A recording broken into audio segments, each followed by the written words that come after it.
ஆனமடுவ ஆதார வைத்தியசாலை. இங்கு நாளாந்தம் 400 தொடக்கம் 500 நோயாளர்கள் சிகிச்சை பெறுகின்றனர். வைத்தியசாலையில் பல்வேறு குறைபாடுகள். கிராமத்திலும் அதிகளவான சிறுநீரக நோயாளர்கள். ஆனமடுவ வைத்தியசாலையின் சிறுநீரக பிரிவும் செயலிழந்துள்ளது. வைத்தியசாலையின் குருதி வடிகட்டும் தொகுதியும் செயலிழந்துள்ளது. வைத்தியசாலையின் பணிப்பாளரும் இது தொடர்பில் கம்மெத்தவுக்கு தெளிவுபடுத்தினார். கம்மெத்த விரைந்து நடவடிக்கை எடுத்தது.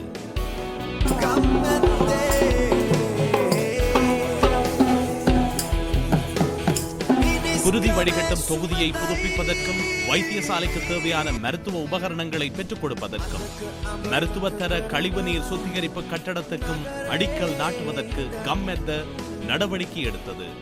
இந்த திட்டத்தை முன்னெடுப்பதற்கு நெக்ஸ்ட் மேனுஃபேக்சரிங் நிறுவனம் கம்மெத்தவுடன் கைகோர்த்தது.